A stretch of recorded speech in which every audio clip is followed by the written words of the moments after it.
Bonjour et bienvenue dans l'émission Parole de Femmes. Nous continuons notre thème sur la guérison. Aujourd'hui, nous allons parler de, une fois que j'ai été guérie, comment puis-je garder ma guérison? Est-ce que c'est possible déjà de perdre sa guérison? Mais malheureusement, on a déjà entendu des témoignages de gens qui ont été guéris, c'était formidable. Et puis quelques années plus tard, on peut entendre « Ah, cette personne elle est gravement malade. Ah bon, mais qu'est-ce qui s'est passé ?» Donc on va voir... que s'est-il passé en effet? Est-ce que c'est une fatalité? Est-ce qu'on doit continuer de se battre pour notre guérison une fois qu'on l'a reçue? Puis aussi, on va voir comment résister à la maladie, aux symptômes, quand les choses reviennent, des choses qui avaient annoncé la maladie une première fois et que ça revient dans notre corps, comment réagir face à ça? Mais déjà, pour commencer, par rapport au fait de conserver, de garder, de se maintenir dans la guérison, ça veut dire que Dieu nous a guéris et ça, on devrait déjà s'en souvenir quand Dieu nous a guéris, que Dieu nous a guéris. Oui, de toute façon, c'est un principe biblique d'être reconnaissant pour tout ce qu'on reçoit. Quand Dieu rétablit la pleine santé dans notre corps, la moindre des choses déjà, c'est d'être reconnaissant, de le dire, de le témoigner, de rendre gloire à Dieu pour ça. Et malheureusement, on est dans des pays où on a facilement accès aux soins médicaux. Et la tentation pour certains, ça serait de mettre le bénéfice sur les médicaments ou sur le bon médecin qu'ils ont eu. Et je me souviens d'un prof d'école biblique qu'on a eu qui s'appelait Monsieur Vivier, qui avait vécu le réveil, qui avait vécu des choses vraiment impressionnantes. Puis il nous disait, mais vous les jeunes, dès que vous avez quelque chose qui ne va pas, vous courez chez le médecin. Mais dis-moi, il dit, avec ma femme, avec les enfants petits, on n'allait jamais chez le médecin. De toute façon, on n'avait pas de quoi le payer, alors on priait, puis Jésus guérissait. Et cet homme-là, il témoignait du nombre incalculable de fois où dans sa famille, la routine, quand tu étais malade, c'était pas d'aller chez le médecin, c'était juste de prier, tu recevais la guérison. Et je crois que malheureusement, on attribue facilement aux médicaments parce qu'on a accès aux médicaments ou aux médecins. Et on oublie que Dieu est souverain et que c'est lui qui nous accorde la guérison. Et que le miracle de guérison, c'est Dieu qui nous l'a mis dans notre corps, pas tel et tel médicament. Donc il faut vraiment avoir l'honnêteté de reconnaître que c'est Dieu qui est la main derrière notre guérison et lui rendre toute la gloire. Moi, j'ai déjà entendu, puis certainement vous aussi, des gens qui ont été guéris, puis ils doutent parce que ouais, mais j'ai pris des médicaments, c'est peut-être le médicament finalement qui m'a guéri. Et il y a comme un flou artistique et moi, j'aime pas ça quand j'entends ça parce que je me dis, mais c'est Dieu qui t'a guéri, c'est pas ton médicament. D'abord, si tu n'en avais pas pris le médicament, il n'y aurait pas eu de doute sur le fait que c'était Dieu qui t'avait guéri. Et il faut jamais passer à côté d'une occasion de rendre gloire à Dieu. Et surtout en matière de guérison. Et puis même si on a pris des médicaments, qu'on s'est fait opérer, tu te fais opérer, tu pries en fait avant, tu as prié pour que ça se passe bien et tu peux remercier le Seigneur parce que oui, tu as pu avoir un bon médecin, mais ce médecin-là, il est juste en train de toucher un corps que Dieu a créé. Exactement. Il est juste en train d'étudier la création de Dieu. Donc même sa connaissance à lui, c'est une connaissance qu'il a appris à développer parce qu'il voit la création parfaite de Dieu et il essaye en fait de la remettre en état et en ça même les médecins sans le savoir quelquefois glorifient le Seigneur parce que c'est louable d'être un docteur et que de vouloir réparer en fait, mais quelquefois on sait que la médecine de toute manière a ses limites et c'est là qu'on peut voir aussi que quand la médecine a eu ses limites, que Dieu a pu pleinement se manifester et que là où on doutait peut-être de son intervention, une fois qu'il n'y avait plus de médecine, que la médecine, c'était fini, la limite de la médecine était atteinte et que la personne manifeste une pleine guérison, on ne peut que rendre gloire à Dieu parce que là, il n'y a plus de doute, il n'y a plus de médicaments, il n'y a plus de docteurs. C'est comme, là, la médecine pouvait faire en sorte que tu ailles mieux, mais pas que tu sois guéri. Et là, tu es complètement, entièrement guéri. Et il faut se souvenir, comme tu disais, garder ce cœur reconnaissant. Ça me vient de Dieu. Ça me vient de Dieu. Et même s'il y a eu 1000 choses, etc., parce que c'est comme dénigrer le travail, dénigrer la bonté de Dieu. Je t'ai rendu service, entre guillemets. Je t'ai rendu service et puis après, ça va mieux. Ciao, bye bye. Même, il y a toutes sortes de maladies, mais en matière de traumatologie, c'est vrai que le médecin va avoir une action, il va remettre les os l'un en face de l'autre pour que la soudure se fasse bien, il va avoir une action positive, mais pourquoi est-ce que ton corps a cicatrisé? Pourquoi est-ce que l'os s'est reformé? Pourquoi est-ce que la chair s'est recollée? Exactement. C'est parce qu'il y a le miracle de la vie dans ton corps, et ça vient de Dieu, c'est pas le médecin. Il n'a pas mis de la colle là pour que ça se recolle. Il va peut-être mettre une vis pour que l'os se redécale pas, puis qu'ensuite l'os se refasse. mais c'est quand même l'os qui s'est refait, c'est pas la vis qui te tient. Et on a vraiment besoin de toujours rendre gloire à Dieu, même s'il y a eu un médecin dans le processus. Oui, exact. Et puis, on a besoin aussi de se fortifier dans la parole. Et puis, j'aimerais aujourd'hui qu'on puisse accueillir une invitée spéciale. Nous avons Marceline. Donc, on va accueillir Marceline parmi nous qui a vécu un beau témoignage. Bonjour Marceline. Bonjour Marceline. Vous pouvez vous asseoir, Marceline. Merci d'être avec nous aujourd'hui. Vous allez bien? Très bien, merci Oui. pour cette invitation. De rien. Donc Marceline, aujourd'hui, vous avez l'air rayonnante, pimpante, je dirais. Et pourtant, vous êtes passée par des moments difficiles à cause de la maladie. Vous aviez été diagnostiquée avec un problème de thyroïde, c'est ça? Tout à fait. J'ai eu donc un problème de nodule dans ma thyroïde. Et il fallait donc l'enlever. C'est ce qui a été le cas. Et on m'a mis donc sous le Levothyrox, mais à vie. Voilà, c'était un médicament que je devais prendre à vie parce que je n'avais plus de thyroïde. Et en fait, il y avait donc des symptômes, des effets secondaires et tout ça. Donc, c'était quand même difficile à porter et à supporter. Mais comme je crois en Dieu, donc j'ai demandé à Dieu de me donner une nouvelle thyroïde. Voilà. Juste ça. Juste ça. J'ai dit, Dieu, tu es créateur, tu m'as créé, tu as créé toutes choses, tu as l'origine de la vie, donc il faut que tu me redonnes une nouvelle thyroïde. Et tout ça, c'est comme ce désir d'avoir une nouvelle thyroïde, c'est pas venu d'une idée farfelue, c'est parce que vous êtes plongé dans la parole et puis vous vous êtes dit, Dieu peut le faire finalement. Tout à fait, parce que étant croyante, Dieu m'a dit que j'étais son habitation, qu'il habitait en moi. Et comme il sanctifie mon esprit, mon cœur, il faut que son corps aussi, l'habitation, soit aussi pure. Donc, je ne concevais pas que mon corps soit malade, en fait. Et Dieu qui est saint, je devais être aussi comme lui, en fait. Et du coup, vous avez découvert par hasard un enseignement, toute une série sur la foi d'Audrey Mac, c'est ça. Et là, vous avez été... comme vous pouvez l'imaginer, Marceline a été boostée dans sa foi. Et là, qu'est-ce qui s'est passé? Là, vous avez entendu un message de foi, vous avez décidé, OK, moi, je vais croire. Et là, quelle décision vous avez prise? J'ai décidé de croire et j'ai décidé donc d'arrêter mes médicaments et de faire confiance à Dieu. Wow. Mais c'était une décision difficile parce que le médicament me permettait quand même la survie puisque les médecins m'avaient dit si je l'arrêtais, je mourrais, en fait. Parce que c'est une partie du corps qui a quand même une grande fonction dans le corps. Et donc, je l'ai arrêté, je mourrais. Mais j'ai pris par la foi la parole de Dieu. C'est Dieu qui m'a formé dans le sein de ma mère. Et avec les messages de notre sœur Audrey Mac, ça m'a tellement boosté. Je dis, mais si elle a vécu, pourquoi pas moi? Quelle différence il y a entre elle et moi? Nous sommes tous des enfants de Dieu. Et il nous aime tellement. Et donc, j'ai fait confiance au Seigneur. Et cette parole qui dit, si vous dites à cette montagne de se déplacer pour aller se jeter dans la mer, la parole, en tout cas la montagne, vous obéirait. Et donc j'ai dit, tiens, donc je peux dire à la thyroïde de venir et elle va m'obéir. Voilà. Et c'est ce que j'ai fait. Et j'ai vraiment mis ma confiance au Seigneur. Je lui ai dit, Seigneur, voilà, ma vie est là, je te fais confiance et fais quelque chose donc, pour moi. Vous avez écouté l'enseignement d'Audrey Mac, vous avez pris la décision, je crois, j'appelle la thyroïde, et là, le lendemain, vous aviez une nouvelle thyroïde et l'histoire est finie? Non, l'histoire n'est pas finie. L'histoire n'est pas finie parce qu'il faut maintenant attendre dans la foi. Il faut déjà croire. Donc, je crois que Dieu m'a donné la thyroïde. Maintenant, il faut demeurer dans cette attitude. Et c'est là maintenant la difficulté. Donc là, vous avez arrêté de prendre vos médicaments. J'ai arrêté de prendre mes médicaments. Qu'est-ce qui s'est passé? Et donc, ce qui s'est passé, c'est que maintenant, il y a des symptômes qui apparaissent. Il y a des douleurs, il y a des malaises qui apparaissent. Et donc, on attend aussi... tu crois que tu es vraiment guéri, là. Tu vois, tu sens des choses qui sont dans ton cœur qui prouvent que tu n'es pas encore tout à fait guéri. Et là, j'ai dit non. Dieu m'a dit que j'étais guérie. Sa parole me dit que j'étais une masse informe et qu'il me connaissait déjà. Et donc, il avait aussi déjà pris des jours pour moi, destiné des jours pour moi et tout. Et je me remémorais aussi la parole que notre sœur aussi disait par rapport à la parole de Dieu, et que sans la foi, on n'est pas agréable à Dieu. Donc, il faut croire que Dieu, ce qu'il dit, c'est la vérité.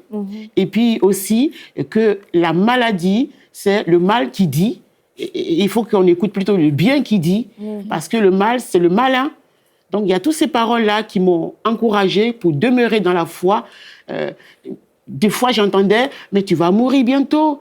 Non, vous entendiez je dans votre vivrai tête, et je raconterai. Voilà, j'entendais tout ça. Je vivrai et je raconterai les merveilles, Donc, les à œuvres chaque que fois Dieu que vous fait. aviez des chaque fois, il y avait pensées une comme parole. ça, vous J'enrichissais. Si je le dis vite, ça va passer.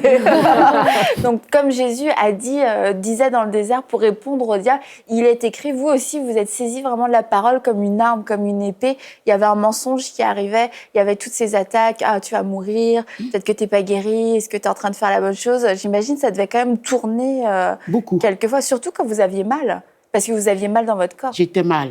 J'étais vraiment mal, j'avais l'impression que j'allais mourir. Voilà.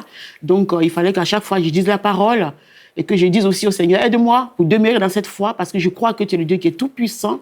Et je ramenais toujours la parole. À chaque épreuve, à chaque parole négative, je ramenais la parole. Et toujours la parole. Qu'est-ce que disait votre entourage quand ils vous voyaient dans cet état-là? Les gens avaient J'étais dans le secret. Ah, ok. J'étais dans le secret, je n'en avais pas parlé, sauf mon mari qui était au courant. Mais j'étais dans le secret et je crois que j'en ai parlé à un frère qui était un frère de foi aussi, mais sans plus. Parce que je crois que ce sont des défis, mais aussi c'est un peu de la folie. Croire comme ça des choses, on met notre vie en danger et puis croire que oui, tout va se faire et ça s'est déjà fait alors qu'on n'a pas encore vu, on ne sent même pas les choses.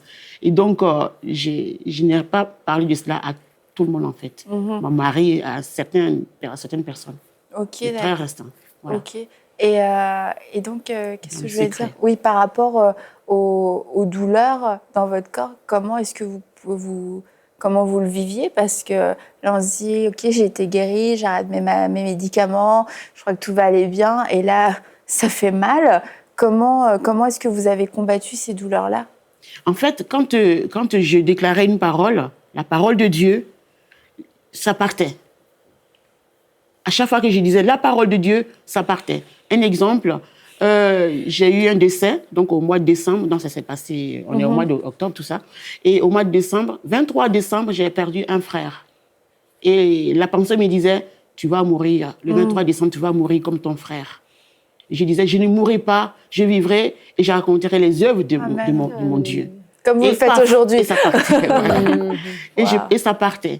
Donc, à chaque parole, je disais une parole et paf, ça partait. Jusqu'à aujourd'hui. Là, ça va mieux aujourd'hui. Ça va très bien. Et ça me lâche. Il n'y a pas eu des moments où vous avez eu envie d'abandonner, de dire bah, c'est compliqué, c'est trop dur? Non. Non, non parce que ce qui me tenait, c'était que si je reculais, je discréditais Dieu, en fait. Je faisais Dieu menteur. Et Dieu, ce qu'il dit, c'est la vérité, parce qu'il est vérité. Donc, je suis restée accroché à Dieu et à sa parole. Dieu a dit qu'il est celui qui guérit. Il a dit à la croix que tout est accompli. Donc, je racontais, en fait, je me disais tout le temps la parole de Dieu, ce que Dieu dit. En fait, c'est ce que j'écoutais. Et c'est ce qui me maintenait. Je ne voulais pas discréditer ce que Dieu disait. Et je ne voulais pas non plus mettre, une opposition à Dieu, de continuer d'œuvrer complètement dans ma vie. Parce que le miracle de Dieu dans la vie de son enfant ou d'une personne, c'est le glorifier lui, c'est le faire parler de lui. C'est que vraiment les gens croient qu'il est vraiment vivant, qu'il est une réalité, que ce n'est pas une utopie, que ce n'est pas quelque chose qui a été raconté comme cela. Donc, il fallait que je demeure dans cette foi-là, pour glorifier Dieu, pour que son nom soit connu, pour que les gens croient que Dieu existe vraiment et qu'il fait des choses encore, qu'il n'a pas fini de travailler, qu'il n'a pas fini de montrer qu'il est Dieu. Et aujourd'hui, vous allez comment? Très bien. Très bien. Et ça a duré quelques mois, ce combat où vraiment il y a les pensées qui viennent assaillir, il y a les symptômes dans le corps aussi.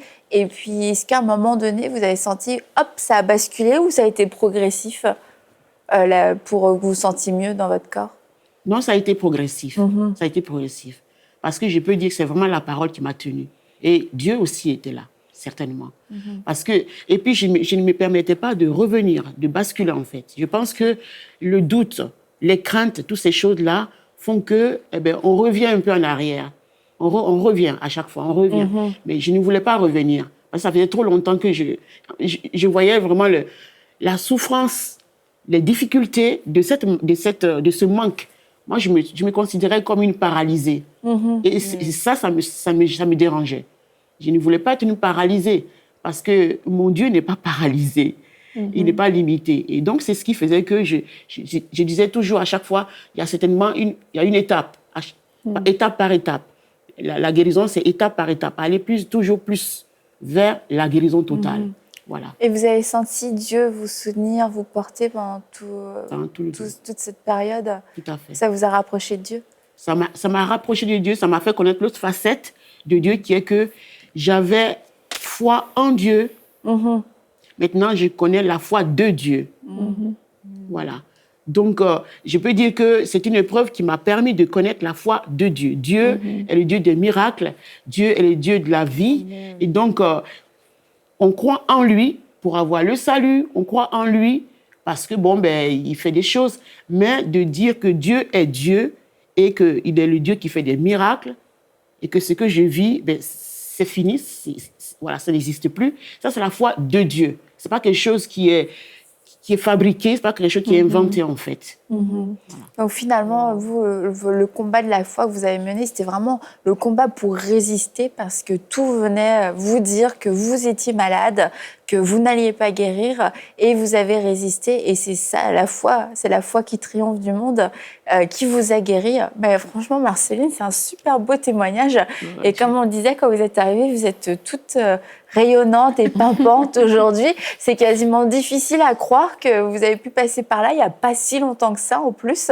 Et puis pour la petite histoire, vous étiez de passage dans notre région au Québec. Et là, qui était de passage au même moment?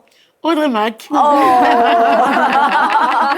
ça, c'est vraiment les petits cadeaux de Dieu, les rendez-vous de Dieu. C'est glorieux. Et vous avez pu en plus témoigner à Audrey Mac ce que vous avez vécu. Donc ça, c'est aussi formidable. Amen. Parce que j'avais dit que, Seigneur, tu me guéris, tu me donnes le miracle et le monde le saura. Et le monde est en train de le savoir. Amen. Alléluia, pour sa gloire. Mais aussi que la sœur Audrey Mac aussi l'entende. Elle a été aussi la première à l'entendre. Et vraiment, merci Seigneur pour ce beau cadeau qu'il fait. Et il répond toujours à nos prières. Et restez avec nous, Marceline, l'émission n'est pas terminée. Par rapport aux symptômes, au fait de résister à la maladie et de conserver notre guérison, parce que c'est vraiment lié. Parce qu'une des premières choses qui fait qu'une personne peut retomber malade, c'est parce que la maladie, en fait, va revenir frapper, comme tu disais, Anne, la mort qui revendique ses droits. Ouais. On a été guéri et la mort va encore nous dire... Non, il y a encore quelque chose pour toi. Et là, les symptômes reviennent. Quelle attitude avoir? Parce que souvent, ça peut faire surgir de la peur. Tu as tellement souffert. Tu as combattu. Franchement, c'était des moments difficiles. Là, tu profites, tu es dans le repos de la foi. Ouais. Et là, ça revient. Ça peut quand même susciter de la peur. Surtout ne pas paniquer. D'accord. Surtout ne pas paniquer. J'ai appris avec les années, avec essais et erreurs, mais vraiment, j'ai compris. Le diable, c'est le père du mensonge. Et les symptômes, en fait, c'est de l'intimidation. Et quand on a reçu une guérison, on peut avoir vécu, comme moi, j'ai vécu il y a plusieurs années, peut-être 16-17 ans, 11 mois complètement guéri des symptômes de la maladie de Crohn. Et là, 11 mois plus tard, un dépincement au ventre, des maux de ventre. Et là, j'ai été vraiment saisie par surprise parce que je n'étais pas prête. Mais en fait, ce que j'ai compris, pour en faire une histoire courte, c'est que le diable, il va toujours revenir. Mais la parole de Dieu dit « Résistez au diable et il fuira loin de vous ». Et donc, il faut simplement comprendre que c'est juste le diable qui essaye de venir nous décourager. Les symptômes, c'est pas la Dieu maladie. n'a pas changé d'idée. C'est ça. Les symptômes ne sont pas la maladie, exactement, Annabelle. Et aussi que j'ai compris aussi que Dieu n'avait pas changé d'idée. Des fois, c'est Dieu a retiré sa main, Dieu a enlevé la guérison. Non, non, non.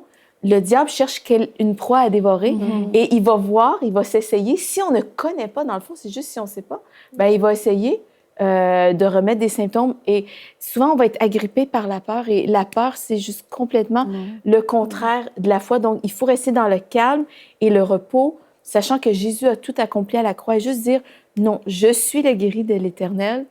Et c'est le diable qui essaie de me rendre malade, plutôt. Et en fait, je comprends très bien c'est quoi de combattre des symptômes, combattre la maladie quand on est envahi par les symptômes. C'est la chose la plus difficile parce que vous en savez quelque chose, Marceline. Quand on sent très, très mal dans notre corps, on se sent mal. Mais ceci dit, ce n'est pas la maladie. Et à force de résister, le diable va juste finir par s'enfuir. Et c'est de cette manière-là qu'on va pouvoir vraiment s'approprier qu'est-ce que Jésus a tout fait à la croix. Et c'est de... en fait, c'est juste de ne pas changer d'idée. Comme vous avez fait, vous n'avez pas changé d'idée. Non, non. Et puis, c'est vrai que la peur aussi, c'est un trait enflammé. Hein? Dans Éphésiens 6, c'est parle de la foi, hein, qui est le bouclier de la foi. Mais avant de manier ce bouclier-là, il y a les traits enflammés du malin qu'il faut éteindre.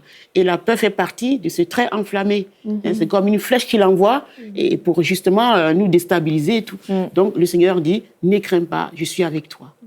Ne crains pas, je suis avec toi. Moi, ce que j'ai appris, c'est que j'avais le regard fixé sur Jésus, comme Pierre qui marchait sur l'eau et qui avait les regards fixés sur Jésus. Je me souviens tout le temps que quand il a douté, à un moment donné, c'est parce qu'il y a eu des vagues qui sont montées et que ce sont ces vagues qu'il a regardées à un moment donné et qui a fait qu'il a perdu. C'est à ce moment-là, c'est ça qui s'est mis à couler parce qu'il a regardé aux vagues. Et là, il s'est mis à avoir peur, la peur l'a grippé. Et ça, il faut simplement garder son cœur de la peur parce que ça nous sort juste de la foi. Il faut juste, comme vous dites, garder les yeux fixés sur Jésus, sur son œuvre à la croix et on va... Mais quelquefois, la médecine ne veut pas déclarer une guérison totale. C'est comme il laisse planer un doute. Ça dépend où on habite sur le globe. C'est ça. T'es en rémission, bon, voilà. Là, ça va mieux, mais il faut vraiment faire attention. Et puis, ça laisse comme planer toujours le doute. Ça va mieux. Mais tu sais, une fois que tu as la maladie, elle est là. Elle est là. Peut-être qu'elle est latente. Peut-être qu'elle bouge pas. Ouais, c'est ça. Et puis, on peut vivre avec cette crainte que ça va revenir et de se dire, oui, j'ai été guérie une fois, mais c'est comme, tu sais, tout le temps combattre et puis de jamais entrer dans le repos de la foi comme si on avait peur, comme tu disais, que Dieu enlève sa main. Mais comment on fait justement quand on vit pas dans cette... Finalement, c'est pas dans la peur de retomber malade, c'est dans la peur que Dieu, que la main de Dieu s'enlève et puis hop, on est de nouveau à découvert, on est de nouveau une proie. C'est de rester dans la parole. C'est de... ça a l'air simple, hein? Mais je veux dire... c'est de s'entretenir. Oui, c'est ça exactement. C'est de constamment s'entretenir parce que la parole de Dieu dit de garder sa parole devant nos yeux et que c'est la vie pour tout notre corps dans Proverbe 4. Et ça fait que si on garde la parole de Dieu devant nos yeux... Et puis moi, je sais que je peux me relâcher. Et quand je me relâche, souvent, il y a des symptômes, pas nécessairement de la maladie de Crohn qui peut venir, mais le diable peut s'essayer de venir me rendre malade sur d'autres choses. Et il faut juste tout simplement pas lâcher le morceau. Il faut juste être ferme dans notre foi et pas se laisser envahir par la peur. Et vous, Marceline, vous êtes déterminée à ne pas lâcher le morceau. Non, mais c'est vrai que le diable, il est toujours essayé d'intimider, intimider par toutes sortes de choses. Ça peut être la peur, ça peut être toutes sortes de choses. Donc, c'est pour toujours rester, demeurer, non seulement dans la parole, mais aussi dans la prière. Dans la prière, moi, il m'est arrivé même de jeûner et de prier pour demeurer, parce que la chair est faible, hein? La chair est faible. Et notre esprit, plus on est au contact avec notre Seigneur, plus notre esprit est fortifié, plus on continue d'aller de l'avant. Sinon, on laisse tomber, quoi. Et ce n'est pas l'objectif. Il faut être déterminé, il faut être persévérant aussi. Voilà, c'est très difficile, mais il faut être persévérant. Et c'est Dieu qui vient nous aider à continuer à marcher et à demeurer dans cette guérison-là.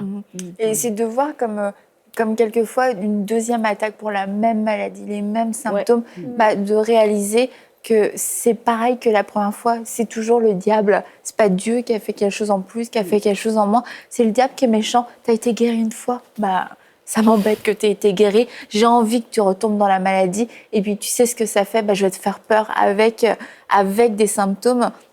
Et quand on comprend, c'est le même schéma en fait, exactement le même schéma, le méchant est toujours le même, Dieu est toujours celui qui guérit, on va prendre plus facilement notre autorité et se dire non, je vais pas me laisser avoir. Et tu vois, d'où l'importance, comme tu as partagé en début d'émission, de toujours rendre la gloire à Dieu, de garder cette reconnaissance comme active et vivante, parce que quand ça revient, on se souvient que c'est Dieu qui nous a guéris, parce que sinon on est là, on est encore une fois dépourvu à ce moment-là. De toute façon, la tactique du malin, on le voit quand on lit la Genèse, c'est Dieu a-t-il réellement dit? Exact. Et Dieu t'a-t-il réellement guéri? Est-ce que c'est vraiment vrai ou est-ce que tu l'as juste imaginé? Ça doit être psychologique, c'est dans tes pensées.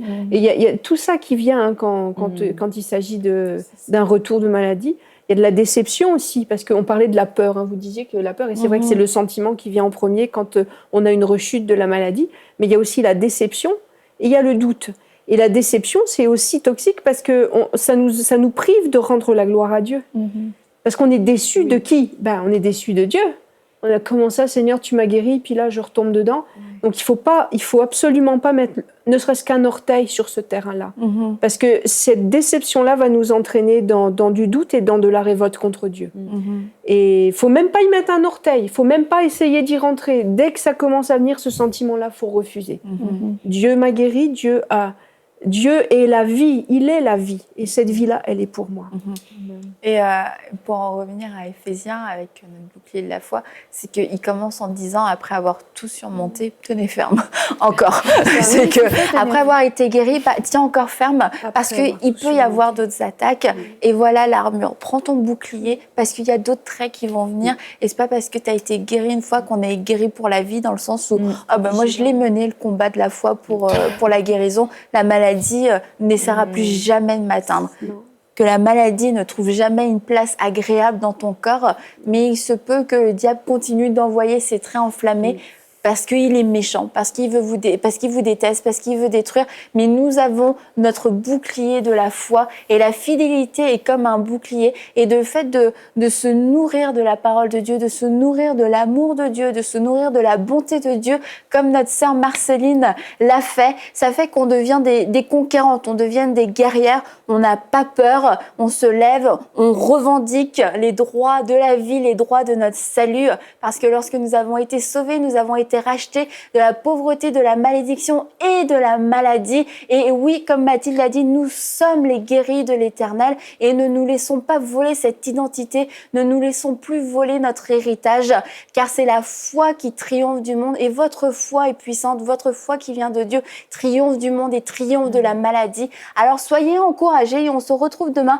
pour une prochaine émission de Paroles de Femmes. Et merci beaucoup Marceline, et à très bientôt. Merci à toi. Retrouvez toutes les émissions de Paroles de Femmes en intégralité sur www.emcitv.com. Cette émission est rendue possible grâce au précieux soutien des partenaires d'Enseigne-moi Canal International. Retrouvez tous nos programmes sur emcitv.com.